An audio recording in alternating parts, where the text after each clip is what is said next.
राधे राधे, जय श्री कृष्णा। मैं सीमा सिंह बड़ों को चरण स्पर्श, छोटों को प्यार और बराबर वालों को नमस्कार करती हूँ। आज मैं आपको शरद पूर्णिमा की एक नई कहानी सुनाने जा रही हूँ। अगर आपको ये कहानी अच्छी लगे तो इसे ज़्यादा से ज़्यादा लाइक करें, अपने दोस्तों और रिश्तेदारों में ज़रूर शेयर करें ताकि उन्हें भी शरद पूर्णिमा की कहानी सुनने का संपूर्ण फल प्राप्त हो। और आपसे एक करुण रिक्वेस्ट है कि अगर अभी तक आपने मेरे चैनल को सब्सक्राइब नहीं किया है तो कृपया मेरे चैनल को सब्सक्राइब करें ताकि मेरा आगे आने वाला वीडियो सबसे पहले आपको मिले। धन्यवाद। आइए अब हम शरद पूर्णिमा की एक नई कहानी सुनते हैं। एक राजा की लड़की और एक ब्राह्मण की एक राजा की लड़की और एक ब्राह्मण की लड़की पक्की सहेलियां थीं। दोनों साथ साथ खेलती और साथ साथ ही पढ़ती थी। इस तरह उनका बचपन बीता। जब वे थोड़ी समझदार हुई तो वे दोनों ही पूर्णिमा का व्रत करने लगी।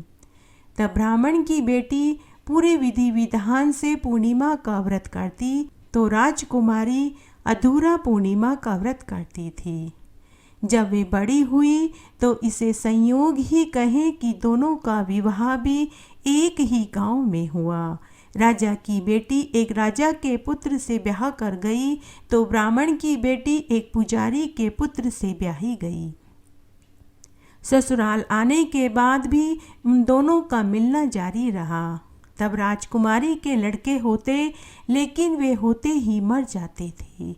उधर ब्राह्मणी के 7 लड़के हुए, सभी हष्ट पुष्ट सुंदर और दीर्घायु हुए। राजकुमारी के 7 लड़के हुए लेकिन सातों ही कुछ दिन जीवित रहने के बाद फिर मर जाते।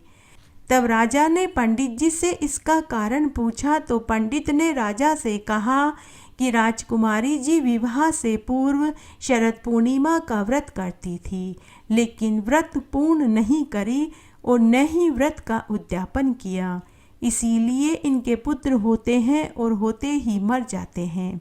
राजकुमारी जी को व्रत बीच में ही छोड़ने का पाप दोष लगा है।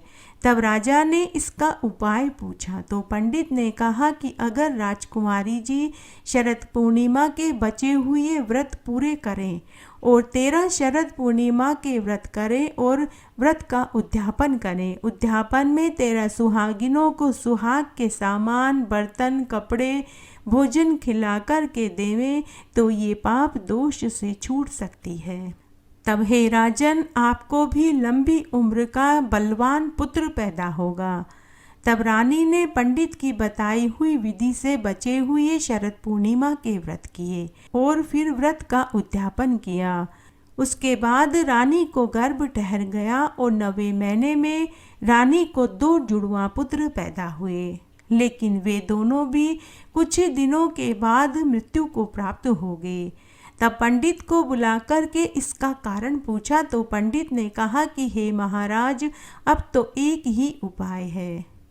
जिस स्त्री या पुरुष ने 13 शरद पूर्णिमा का व्रत पूरे विधि विधान से किया हो, अगर वह अपने व्रत का फल आपके पुत्रों को दे दे तो आपके पुत्र जीवित हो सकते हैं।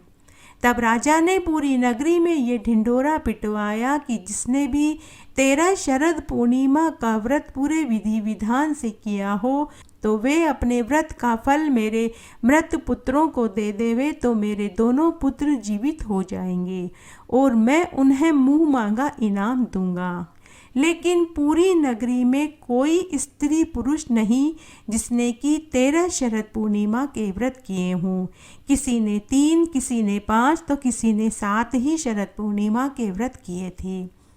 केवल राजकुमारी की बचपन की सहेली ही थी जिसने 13 शरद पूर्णिमा के व्रत किए थे। जब ब्राह्मणी सहेली को मालूम चला तो वह महल में आई और अपने 13 शरद पूर्णिमा के व्रत का फल राजकुमारी के मृतक जुड़वा बच्चों को सौंप दिया, जिससे वे दोनों बच्चे जीवित हो गए। तब राजा ने ब्राह्मणी सहेली को खूब धन दौलत से भर दिया।